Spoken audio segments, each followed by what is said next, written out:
what we can do together is much more significant than what we can do by ourselves. And I think when we're operating in this kind of open-handed and a mind that is bent towards God's heart, which is generous, then we're more likely to have a higher and bigger impact.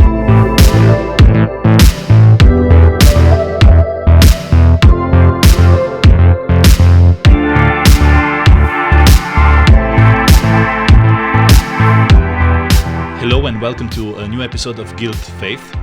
We are here to empower entrepreneurs and to help them integrate their faith in their business. And our vision is to see our nation transform and maybe other emerging nations transformed by business people that will integrate their faith with their business. Today, I am so privileged to have Sara-Louise here with us. It's such a privilege to have you here. Sara is the director for Europe at Faith Driven Entrepreneurs, and she's passionate about entrepreneurship and about business. She also co-founded ImpactCentral. It's an accelerator for businesses, and she helps young entrepreneurs to grow in their business. Also, she likes to do business and work with significance and to have a purpose, to have an impact in the world. Sara, welcome. We are so happy to have you here. Thank you so much for inviting me. It's great to be here. Sara, please tell us a little bit about your professional journey, about your career. How did you arrive in this point you are today? It was not linear. I didn't, at the age of 5, wake up and say, I definitely want to be an entrepreneur. I knew that I wanted to do something creative. I knew that I always wanted to do something that had purpose. I was passionate about international development. And then I saw an opportunity where you could really drive change through business. It's taken me quite a long time to get here. So the early parts of my career were really within professional services and learned a lot in that environment, but ultimately it didn't necessarily make me terribly happy. Spent a lot of time when I was working within professional services doing a lot outside of work. So helped to set up a small charity in central London that work with women that were trafficked to the UK and were sex workers. And also then an opportunity came along in 2018 where I got to work with an amazing organisation called Resurgo. And Resurgo are a charity that work primarily with long-term unemployed young people. So they have created a coaching program that helps get them into work and gets them into work and stay in work. And when I was there, I was working on the accelerator program that they had developed. And through time, then an opportunity came up to start ImpactCentral, which has then also led me to Faith Driven Entrepreneur. What a journey! Yeah, that is amazing, Sara. Thank you so much for sharing with us. And please tell us, what is your connection with Romania? Are you here first time? Have you been in Romania before? How did you get connected with Romania? It's my first time in Romania. It has been wonderful so far. Such warm, lovely people. It reminds me very much like Ireland, where I'm from. And when I got here first yesterday, I went to an amazing coffee place, which is local to Cluj, and then also to a bakery, which was incredible. And so thank you, Victor, for that.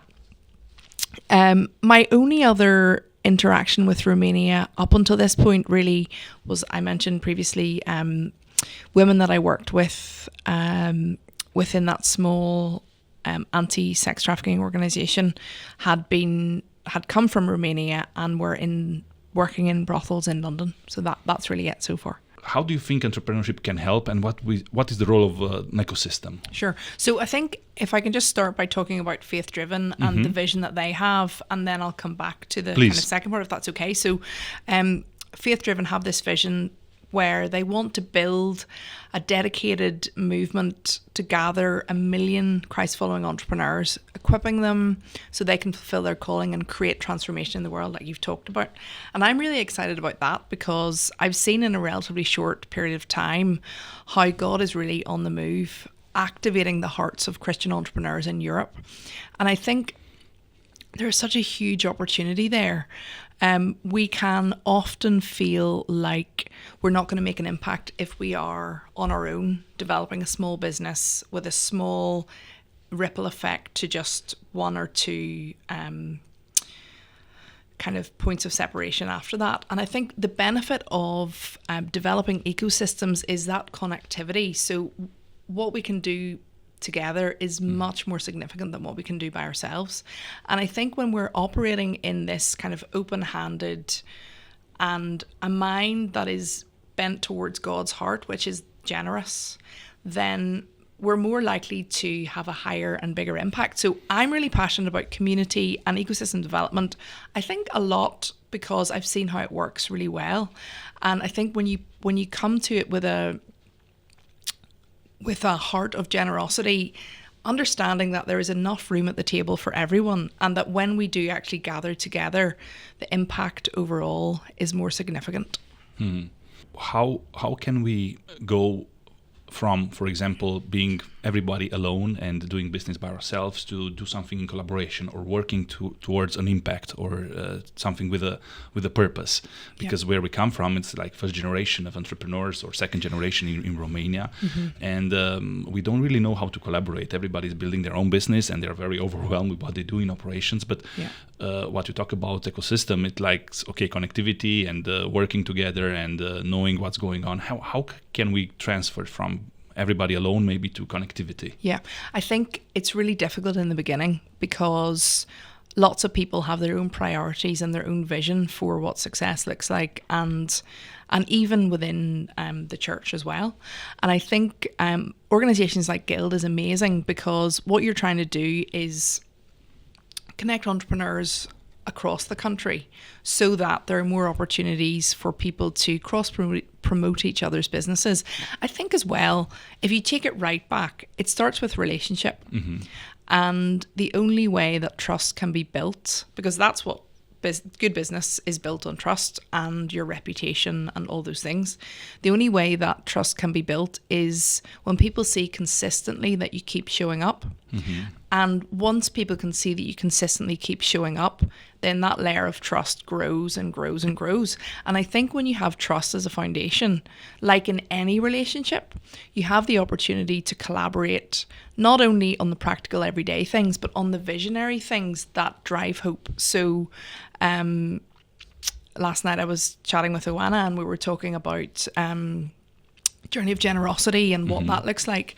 And I think there are huge opportunities when you have the foundation of trust and consistency, then God can do a lot with that. And I think if you get those things right and ensure that your values are aligned, then I think you can dream as big as you want. Wow. So trust and collaboration and thank you so much. Sarah, please tell us about the vision of faith-driven entrepreneurs a little bit, maybe about the plans that you have for the future regarding Europe. And I'm curious, what attracted you in this role? Yeah, such a great question. So as I said previously, Faith-Driven is a movement dedicated to gathering initially 1 million Christ-following entrepreneurs globally, equipping them so that they can fulfill their calling to create and transform their world. And that looks like a few different things. So I think, first of all, if you have a gathering of that many people, our real heart and vision is that entrepreneurs individually and collectively would know the power of their calling as ordained by God, that they would authentically connect and journey together with people, with a community of peers, and that they would be equipped and supported throughout that entrepreneurial journey by the community that they have gathered around them. And then as a consequence of all those things, experience greater impact and a deeper eternal significance in business. And we would say that being a Christ-centered, faith-filled entrepreneur, there are certain things that will set you apart. So it's easy to talk about values, but it's actually really difficult to put those into practice and to live those out. And so we say that there are 12 marks of a faith-driven entrepreneur, and you'll find a lot more information on the blog around this kind of content. But just very quickly, so we believe that, God-centered, Christ-following entrepreneurs are called to create. They have their identity in Christ. They know what it is to be a steward versus an owner. They're joyfully generous. They do things in partnership, like we've been talking about, collaborating. They don't worship work, so they have a healthy balance between what it means to do well in work, but also they keep family and all those more important things actually at the centre. They believe, so the 7th one is that excellence matters. The 8th, to be faithful versus willful. Ministering in word, that they're active in the local church, that is hugely important. And then that they're actually connected to the global church. So there we go again, that connectivity, that ecosystem development, what does that look like within the context of being a Christian and also being an entrepreneur, and how do we live out life in a fully integrated way? And I think that's something that's really interesting to me, because it feels like we're at a very special time in history from a faith point of view, where we are trying to return to those old ancient practices of kind of meditation and journaling, and really setting that quiet time aside for the Lord. And what does it look like when we integrate that into how we live out our work as well? I just think it's really powerful and a really great opportunity. So within Europe, I'm really excited about helping to grow the ecosystem of Christian entrepreneurs, so that there is much more collaboration across the continent of Europe. And as we have seen in recent months within Faith Driven, that movement is growing and will continue to do so. So if you're not involved already, I would love to invite you to check it out. Sarah, how do you help entrepreneurs? What do you have? Maybe you can give us some examples of programs or resources, or how do you specifically help them? How can we benefit from this as entrepreneurs? So with Faith Driven, we have 2 main ways that we work alongside entrepreneurs. So we say, come for the content, but actually stay for the community. And what I mean by that is, entrepreneurial life is lonely. I'm an entrepreneur myself, so I'm a co-founder of a business that I run alongside Faith Driven, and I wish I had the Faith Driven content whenever I was, or knew about it whenever I was starting out on my entrepreneurial journey, because I think it would have made things a lot less stressful, and also I would have felt less alone. And I think that's what it's all about. It can be very lonely, and any form of leadership is lonely, because you feel like you're having to provide covering and opportunity for other people, and you don't want to, it's not that you don't want to reveal weakness, you want to be authentic, but it's more your circle of who you can be honest and share with gets smaller, I think, the more senior you become. So in terms of content and community, from a content point of view, at Faith Driven, we've got a podcast. We have a conference that happens for entrepreneurs most Septembers. We've got one happening this September, which is exciting. We've got video content, we've got a book, a newsletter, and a blog. And then from a community point of view, we have got entrepreneur groups. We have the opportunity for people that are part of those entrepreneur groups to gather in global prayer every week, which is amazing. And then we also have watch parties for various different video content that we have as well. What is the difference between a conference and a watch party? That's a really good question. So sometimes there will be conferences that happen more locally that we will partner with other organizations where we will speak. And then a watch party tends, so far, I think due to COVID, so far watch parties have been online, where we have video content that has come from all over the world, from various different entrepreneurs that we've been working with, and we try to bring all those amazing stories together in a way that really encourages everyone. So this is a global movement. This has been going for a relatively short period of time, but has had a huge impact, and I'm really keen to have more stories from Europe coming through, because there's a lot happening here that I'm really excited about. But Sarah, Europe has a very old tradition with faith. So it's like for 2,000 years here, and we have all this journey and all the Christian communities and churches and everything. Why do you think that this movement of entrepreneurship with faith-driven can have an impact, or what is special about this? Because we are here in a continent with so much knowledge about faith, but also about business. Why do you think it's something new, or why do you think it's needed? How do you see the opportunity? I think that the world's in a really interesting place right now. I think post-COVID, if you're a person that doesn't have a faith, then you're probably I know a lot of my friends that are not Christian. It just hasn't been terribly easy, and they don't have the hope that we have in Jesus, that he's in control, that he's sovereign, that we're going to be in heaven someday. And for Christians, we have this great hope that can help to keep us going, that the earth is not our home, that heaven is our home, and that keeps us going.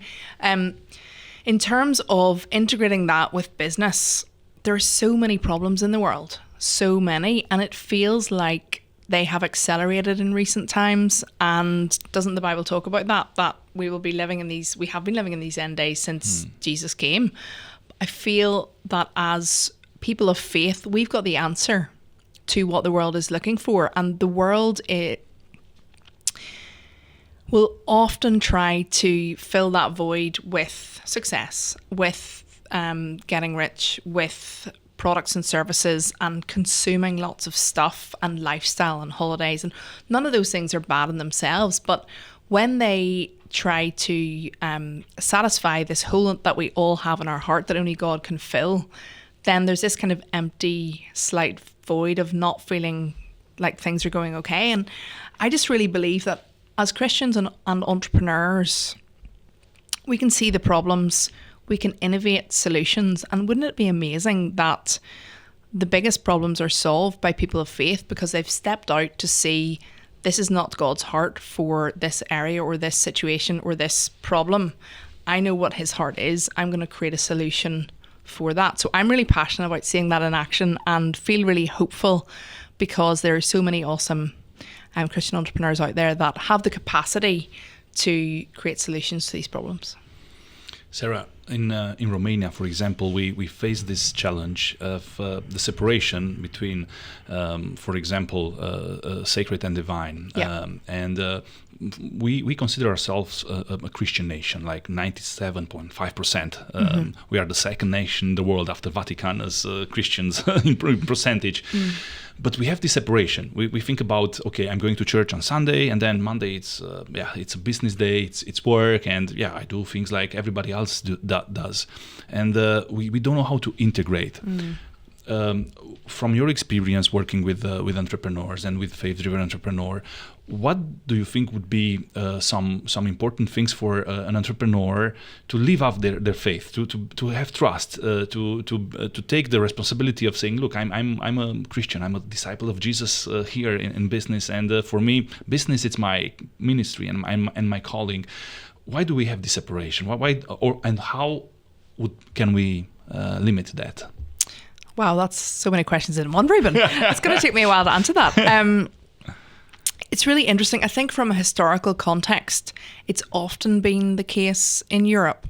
And I actually think if you take it right back, I think the Enlightenment actually has caused a lot of problems in this way, because it has taken the place of thinking that God is in control. And therefore, since then, there seems to be, if you look back in history, there seems to be quite a distinction where individualism has crept in and the role of family has over time has become less and less. And God's heart is for us to live in family and flourish and connect with those around us in community. And I think where you talk about the integration, that feels very separate. In our Christian journey, we're on a process of renewal. If we're living out our faith every day, we're on a process of renewing our hearts and minds every day until we get to heaven. And I think it can be really easy to get stuck or to slide into apathy if we are basing that on our current circumstances. And if you have grown up in an environment, so communism has been a big part of the history of this nation for some time, and you're slowly coming out of that where there's been a lot more opportunity. If that's been the backdrop, then there's going to be kind of heaviness linked to that. And yet the Bible states clearly that who the Son has set free is free indeed. And so it can be tricky. It's not an easy walk. And I think what I'm learning more and more as time goes on is that the call to live authentically is what Jesus wants us to do. And that takes bravery. That takes stepping out of our comfort zone often. But there's so much freedom there. Mm-hmm. And I think when we stay stuck and are not sharing, then we're being almost caught up in everything that has gone before. And so I just feel that there's a lot of hope available to us. And it comes back to what we were talking about earlier. It's all about relationship. And there's absolutely no way that you can bang people over the head with the Bible and expect them to understand that God is a loving God. But if you are living out your faith in a way that is inclusive of everyone, regardless of what their status in life is, and if you're treating your employees and the kind of your customers and also the people that you're doing business with in terms of partners, and if you're treating them differently than other people, they're going to notice. Mm. And over time, that's going to build up for opportunities where you can have those conversations. But I think relationship always comes first. If you don't have a solid basis of relationship, then it's going to be very tricky to talk about faith. And if you're not living it, then it's going to be difficult to talk about it because your life has to be an example. So it is a challenge, but also Jesus has given us this great opportunity and this great commission to live differently to how the world lives, and also to be hope spreaders. And hope is contagious. There's no doubt about it. So if we're living in a way that is demonstrating God's love by how we treat people, how we interact with people, and also how we do business. So not only just the values that we have created around what we want our business to stand for, but actually how you live those out in small interactions with people. That speaks 1,000 words.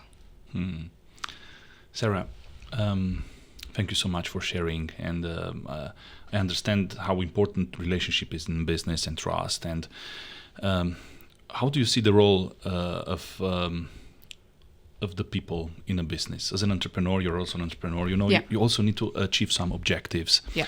But also we are called to love people if we want to have an influence and to be salt and light.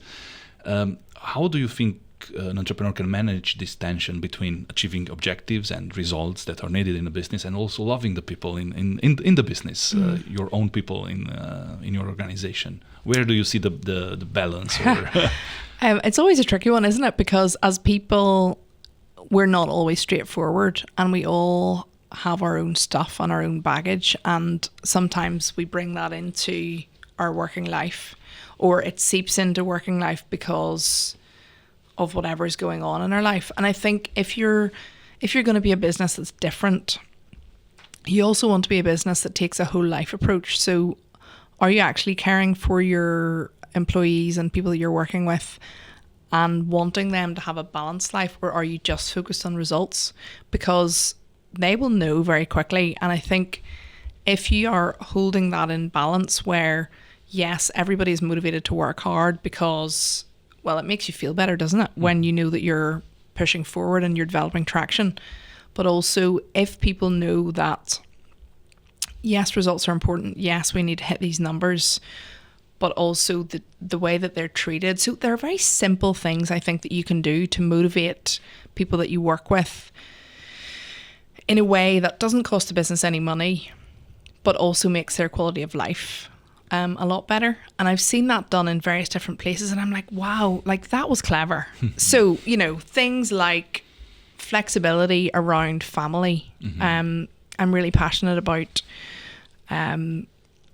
entrepreneurship in general. I've been really drawn to some amazing women who have started businesses, and I think it can be tricky sometimes when you're trying to do that and balance family life, not necessarily just children, but just the gathering aspect, I think, that comes alongside family life. And when people have a bit more flexibility and even holiday days and things like that, that goes a long way to build trust, to build loyalty, to build stickability, because there's nothing worse than just being results focused and losing the relational side. And I think when you can have both, you have people that stay within your business for much longer. You build a better rapport as an organization. Teams are stronger, and generally the output of the organization is much more successful as well. Yeah. Thank you, Sarah. I think people are so important, and doing business, it's an important tool to do discipleship, to love people, to have a good impact in their life, in their family's life. Please tell me, when you did realize that you like entrepreneurship?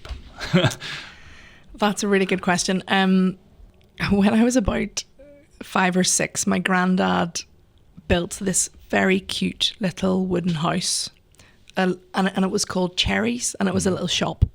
And I spent hours and hours, so in English, hours and hours, in that little shop, imagining what I was selling and reselling all the time, and having a lot of fun with it. And I think at the back of my mind, I've always been quite creative, and I've always wanted to do something that has made an impact, but haven't really necessarily known exactly what I wanted that to be. And I knew that I wanted it to be somehow in the social impact sphere. But I think a lot of the time I was just focused on, oh, this feels irresponsible, or I don't know how I'd get this off the ground. So it took me a long time to probably get into it, but I'm really glad that I had the experience previously in other organizations and other sectors that I was able to bring with me. Sarah, I know that you also co-founded ImpactCentral, yes, this accelerator and hub, and you mentor their young entrepreneurs and help them grow. Please tell us a little bit about your products, about services, programs that you have there. Sure. So ImpactCentral is an accelerator and mentor network that works with impact-driven startups. So that means that the startups are set up to make profit and also do good. So they have a double bottom line there, profit and impact. And the startups have got to have an impact that ladders up to one or more of the sustainable development goals. So we kind of use that metric because it's globally recognized. And we would say that a startup has failed for us if it's really financially successful, but it forgets the impact that it was set up to create. And then, Sarah, please help us understand what would be the difference between a startup that is started with a purpose of making money and doing something good, and a purpose-driven startup. What would be the different points? So for a purpose-driven, well, there's lots of different language that people use around startups like this. So we started off saying impact-driven startups, and no one really knew what that meant. So then we started talking about purpose-driven, and lots of people recognize that language. But actually, purpose-driven and impact-driven are very different. So purpose-driven, it could be quite a small throwaway thing where it gives, like, I don't know, £50 to support a charity or something. Whereas impact-driven, the impact is directly linked to the business model. So we're helping to create new ways of growing businesses that are actually beneficial to society and the environment. And that's exciting to me because 2 of us as co-founders are Christians, and there are 3 of us as co-founders. And we have very much built the organisation as a way to reflect kingdom values, so Christian values, because we really believe that God cares deeply about social issues. He cares deeply about the environment, and he's given us the earth to steward, and we've done a pretty bad job of it. Yeah. And can you give us some examples, for example, of some metrics? How can you measure? Or, for example, Sure. a business that is oriented on impact, what do they measure? Sure. So I'll give you a couple of different examples. There's an amazing coffee company called New Ground Coffee, and New Ground Coffee are a very specialty coffee roaster. So they have relationships with all of the coffee farms. They know exactly how the coffee's grown literally from bean to cup. So they understand that entire supply chain process, the people that are involved in harvesting the coffee. Everything is fully sustainable, traceable, low impact on carbon, etc. The additional impact that they have is they work with people that are coming out of the prison system. So people that have been locked up and have shown promise in that when they've been in prison, they have showed aptitude for wanting to do better when they come out. And the very sad statistic is if someone comes out of prison and reoffends within the first year, it is likely that that cycle will continue, because prison has become, it's like Stockholm Syndrome, isn't it? Prison has become a comfort where, in a way, they know how it operates. Life in the outside world feels tricky. So these amazing guys, New Ground Coffee, have developed relationships with prisons where those that are coming out, sometimes on day release, they start their training and integration there, and they train them within the coffee company. And it's tricky because they have they'll have different relational needs than other people who haven't had that experience, and it takes a lot more time and patience. But those that have come out, if they have a steady job and if they have hope that their future can be different, then the likelihood of them reoffending is much lower.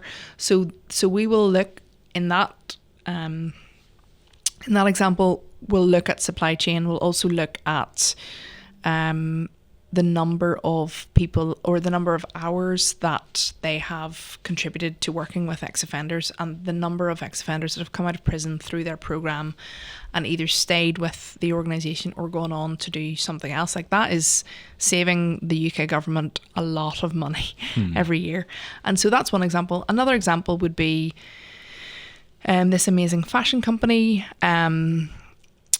They do a lot of, so it's called Fanfare. They do a lot with recycled and upcycling previous waste materials. So fashion is the second biggest polluter globally, and trying to prevent content going to landfill. Another would be Yendi, which is a skincare product, and the skincare ingredients are sourced from this amazing cooperative in Africa, which works directly with local women. And then those are made in a lab in the UK. And so with that, we'll look obviously at the environmental impact of the ingredients, but also doubly at the women and their livelihood and the capacity building projects around that in the local environment.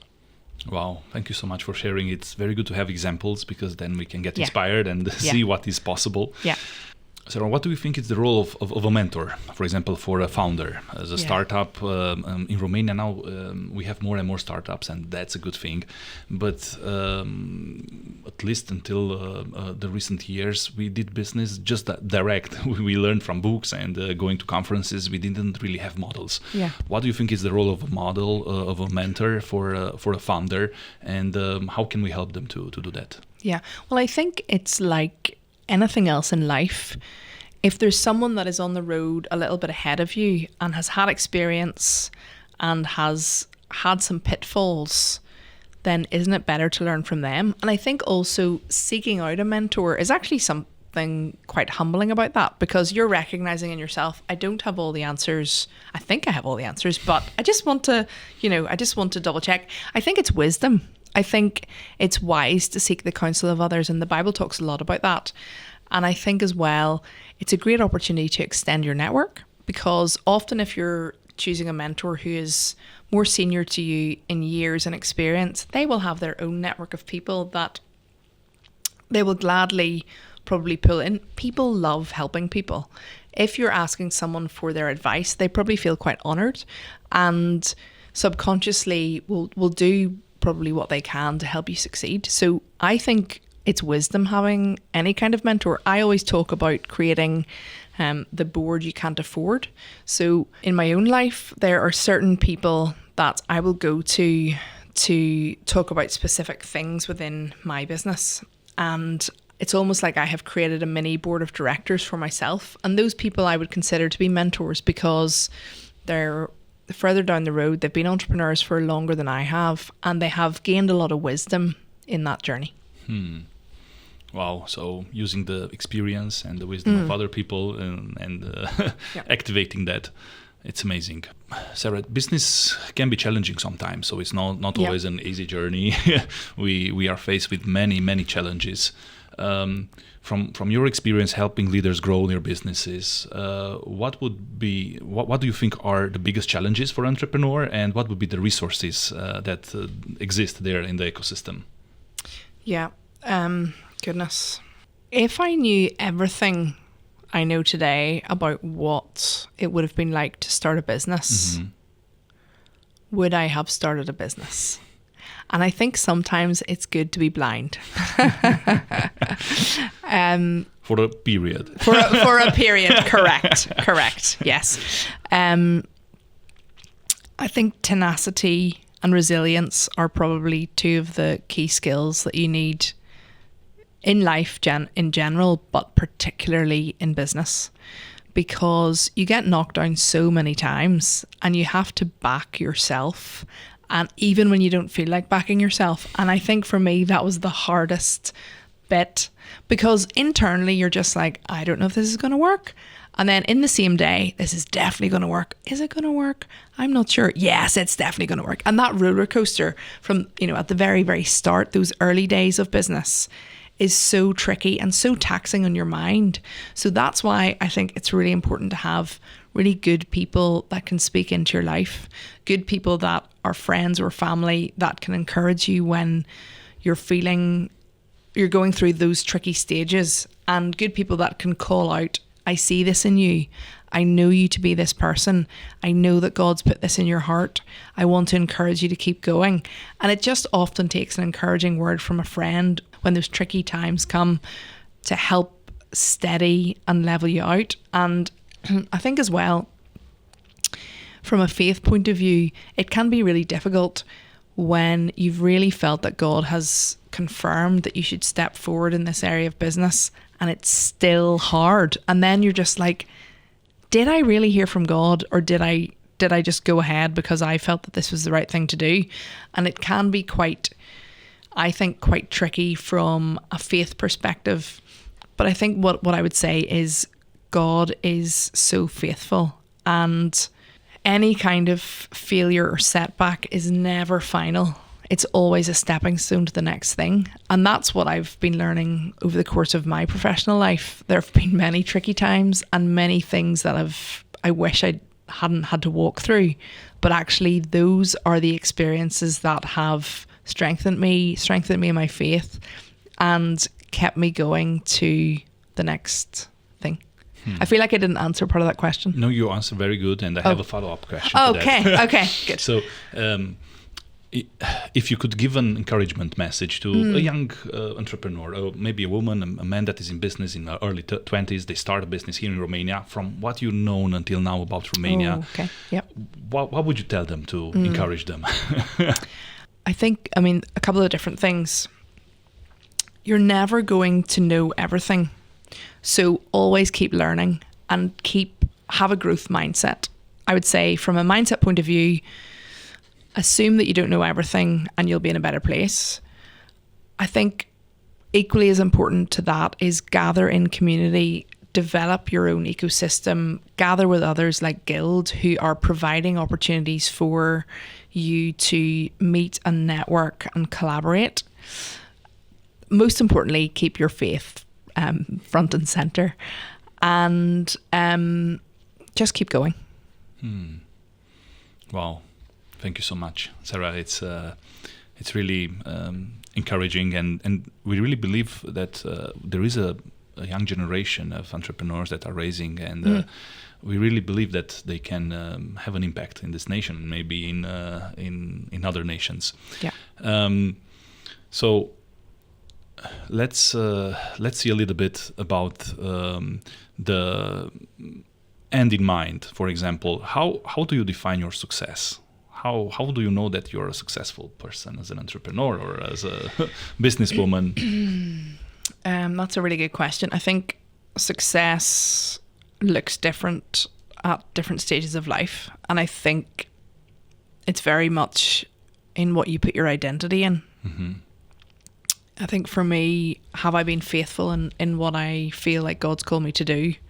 Have I demonstrated his love to people even when they don't deserve it? That's always the hard bit. But and have I worked my butt off to do the best that I can with the resources that I have in the current business initiative that I'm working in? And have I been open-handed with what God's given me to be able to bless other people as well? So I think I wish I was more driven by money, because I think that would have made my life more straightforward, but it hasn't always been my motivating factor. And actually I'm quite thankful for that, because it's been rich and deep in friendship and relationships and opportunities to be involved in lots of amazingly interesting projects and people. Thank you, Sarah. Now we go to the last question. Yeah. I'm curious, what have you learned about God in this season of your life? Wow. That's a really easy one to end on. So many things. I think life often is, you make the most sense of it when you reflect and look back, don't you? So at this point in life, it's amazing to see how all of those different opportunities in my early 20s, mid 20s, late 20s, into my 30s, where I felt like, what am I doing? Like, why am I here? What's going on? What does this feels meaningless and not where I want to be? And there was such a frustration where I had this burning desire to do something coupled with faith and business that would have an impact on other people in a positive way. And it's taken me some time to get here, but I can see very clearly that God was preparing my heart and also showing me how to build relationships along the way that have served me over time. And I think that's been the biggest lesson. He is faithful. He's always faithful. And I think the second biggest thing that I've really been learning about God is my circumstances actually don't dictate my future. So I've been to quite a lot of conferences over the past while linked to both ImpactCentral and Faith Driven Entrepreneur, and happened to be at a conference in London in November at this amazing church called Saint in Hackney. And they're really passionate about creativity and gathering entrepreneurs together. And very similar to what you're doing with Guild, they are developing ecosystem within the UK, and they want that to spread across Europe and the rest of the world, where entrepreneurs are gathering to really seek God's heart for how do we answer the problems of today and tomorrow. And as part of that, I felt so encouraged and challenged. This guy from the US, Erwin McManus, he's known as a pastorpreneur. So he's a vicar or pastor, but also he's an entrepreneur as well. And he talked about his experience of God when he was young. He had some real difficulties, and his mum and dad didn't really know what to do with him, and they thought that they were going to have to take him to an asylum because he was very mentally unwell. And he overheard them talking about this, and he was absolutely distraught, and he just was so full of fear what was going to happen. And he started talking to himself, and one of the things he talks about is stop listening to yourself and start talking to yourself. And I thought that was really awesome. And then secondly, years later, so what he started to do then was, he was like, I'm going to identify one beautiful thing every day, because he just knew that if he saw and recognized beauty, it would shift his mind. And years later, he did a lot of study into this and was talking about actually the neural pathways in your mind Like a car, if a car is going down a track and there are tracks already there, the car will naturally gravitate to that track. So in our mind, if we are talking to ourselves in a way that is negative, or we're talking to ourselves in a way that says, well, this has been my past experience, so therefore that's definitely what's going to happen this time, then you're going to believe yourself into that action. But if you can train your mind to say, okay, well, that was my experience in the past, but I believe God to be greater, and I believe actually that He wants for me these truths, hope, and He wants to create new things, and He wants goodness for me, and He is a God of love. He's faithful. He's never going to let me down. If we start renewing our minds in that way, then we're also creating that in action. So that's been something that's really stuck with me since then too. Sarah, I really appreciate that you share with us your experience, your heart, your wisdom, and thank you so much for being here, for seeing what is happening also in Romania. We are so thankful to God of how He's working, and we also feel that God is doing something special in Romania, and it's absolutely. such a privilege to be part of this movement of what's going on in the world, with all these people being activating in their sphere, in their vocation, and bringing transformation in the nations. And this is such a blessing to be part of this. Thank you so much for your time, for your investment, and I hope you will come again in Romania sometime. Pleasure. Absolutely wonderful to be here. Thank you so much. God bless you, Sarah. Thank you.